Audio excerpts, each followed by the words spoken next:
Good afternoon. Thank you for being here.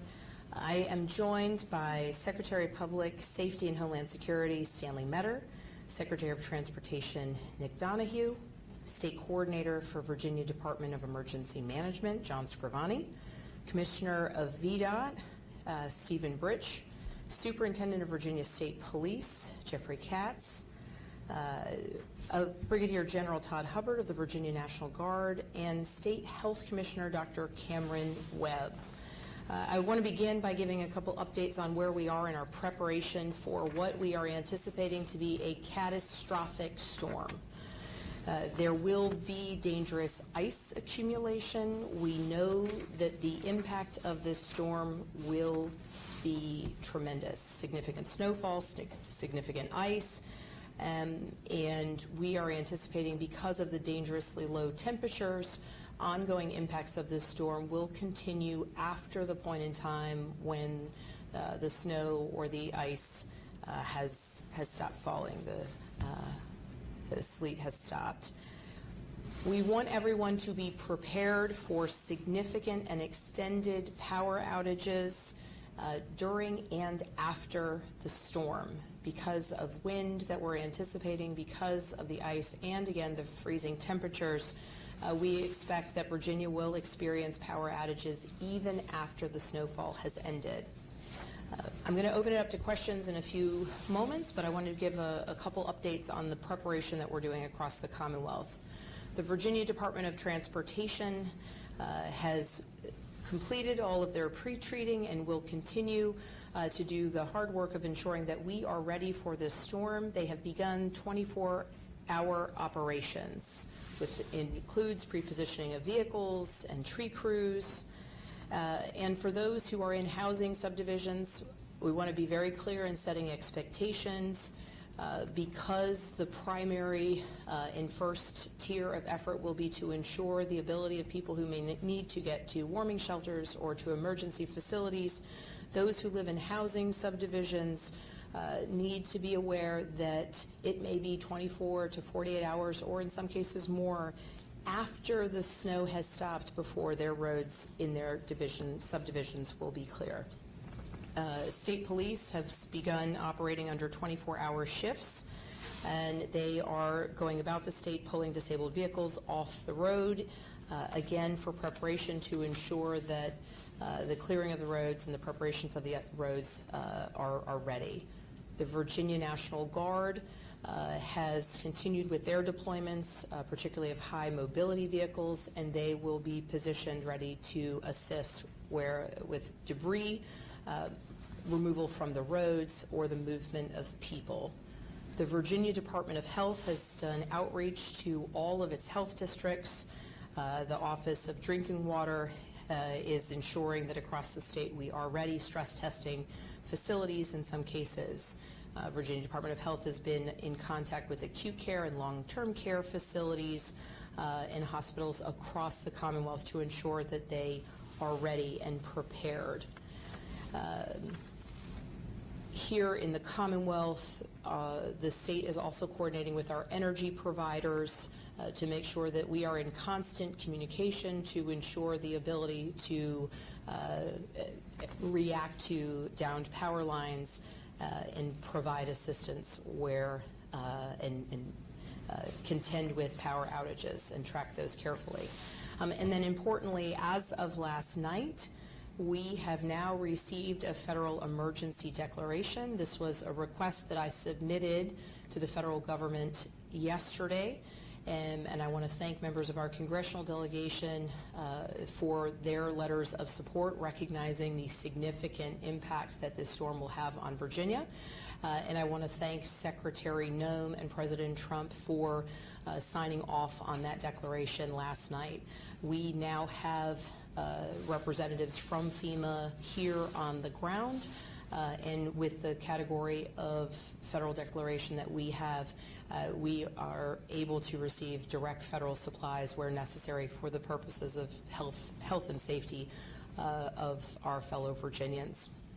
So in ending, before we open it up to questions, I just want to remind everyone we are anticipating this storm beginning and hitting strongly later today.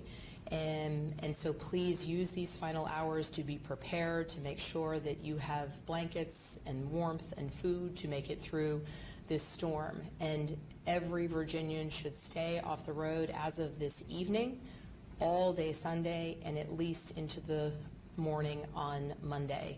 We will be providing updates throughout the weekend so that people know the status of the circumstances and where there may be passable roads. But please, it is so vitally important both for individual safety but also for the ability of first responders to be able to help those in need, that we have everyone off the roads Saturday night, all day Sunday, and at least through Monday morning. And now we'll open it up to questions. Governor Spanberger and other officials, thank you for being here. And love to know from you all, whoever care to speak about it, just what are some of the biggest mistakes Virginians would make in these situations, and how can they avoid them, stay safe, and keep each other safe? On the preparation front, I might turn it over to John Scrivani of VDEM or potentially Dr. Webb of VDH. I'll defer to you, gentlemen. I'll go first. Good afternoon. I'm John Scrivani. I'm state coordinator for VDEM. Biggest mistakes are not being prepared today. If you think this storm is not going to hit, you're probably wrong. I would hope you are right, but you are probably wrong. You need to prepare your family, your home, and also one of the worst things you could do at this point is get out on the road after this evening, as the governor mentioned. We need people to give VDOT the time to get those roads cleared, get the power companies the opportunity to get the power lines that fall in the road up. There's going to be a lot of different hazards out there. So we need people to, again, one, prepare, be ready, and I'm sure Dr. Webb will have additional comments. But two is really stay home.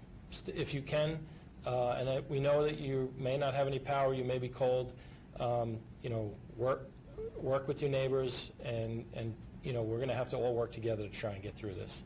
Dr. Webb? Thanks so much. And certainly just to add a couple of things that are really important. Pay attention to the local advisories. This is a severe weather event that affects different parts of the state differently. And so being able to know what the impacts are going to be locally is going to be the key. And that's going to help you understand where the emergency resources and supports in your area are. The next piece is from a health standpoint, if you have prescription medications or medical devices that you need, have those pulled together and ready. Some medical devices require charging, so make sure those are prepared and ready to go. On that charging front, if you have healthcare needs, understand that the ability to reach loved ones and for loved ones to reach you is so critical. So keep those devices charged, have backup charging mechanisms, and that's going to help us keep folks safe. The next part is you don't want folks out on the road, but fueling vehicles is going to be important for you, and also fueling heating devices. Make sure you have a plan for safety if you have heating devices that need to be fueled. So that's your carbon monoxide monitors, your smoke detectors, but also basic safety, like keeping it away from drapes or furniture, those sorts of things. And then the last thing I'd say is a personal preparedness plan, personal preparedness kit. So whether that's your medications, other things you would need if you need to leave the home quickly, things for your children, for your pets, things that are going to be necessary for you as you're leaving the home. Keep those together. Take it all seriously and understand we're going to continue to keep you updated and get you the resources you need, but make sure you prepare as much as you can on the front end. Thank you. Yes. Hi, Governor. So how will you measure the success of your administration handling this weather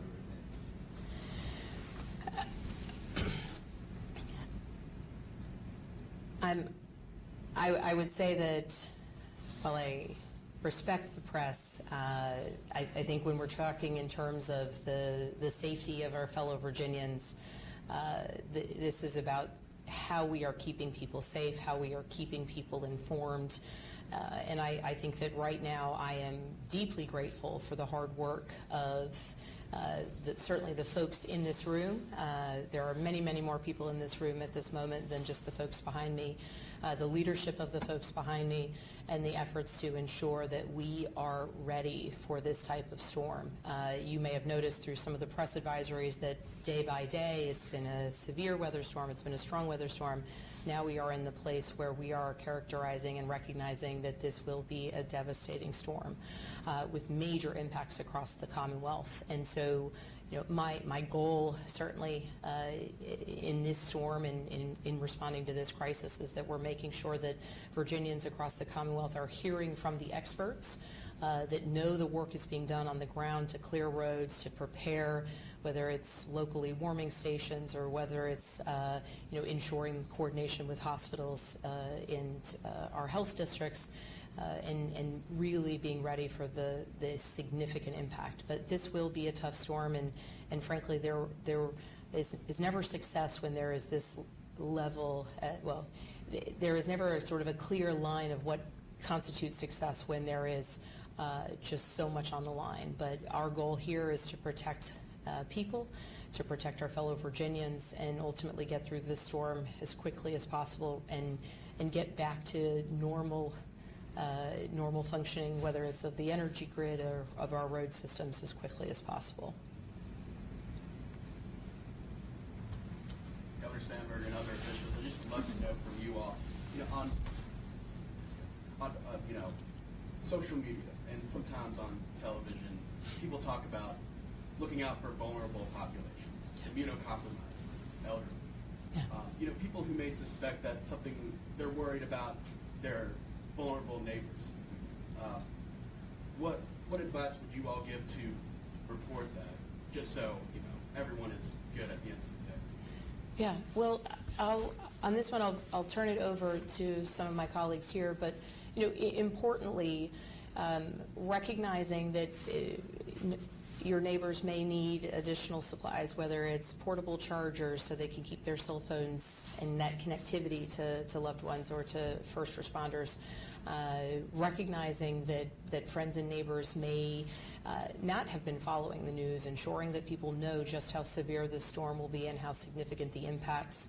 This is a time for people to really make sure that everyone in their network and with either on their street, in their neighborhood, in their apartment complex, or on their social media feed realize the severity of this storm. And then for some of the actual mechanics of it, I'll turn it over either to Dr. Webb or Director Scrivani. Yeah, I think it's important to remember that while we're helping to lead this response, we're also in this with you. We're experiencing this response right along with you. So in my family group chat, we're talking to each other about what preparations we've made, who has the things that they need, whether it's medications or tools or support. So that kind of check-in is critical right now in all of our communities. In terms of communities that are at some greater risk, I think it's important that people keep in mind this is a local response. We've sent data over to the local health districts to make sure they know who are some folks to look out for who require oxygen or have dialysis needs, so that we're keeping a close eye. But that connectivity really is going to be our friend as a Commonwealth. If we have really a unified approach to this, it's checking in on our neighbors, checking in on our friends and our family, and making sure that everybody has a plan on the front end. Much harder to address needs down the road. Better if we make that plan now and make sure we're ready to execute on it. And I think that we're all doing that with our families, and we just want to make sure that across the Commonwealth people are doing that as well. Thank you so much, everybody. Thank you.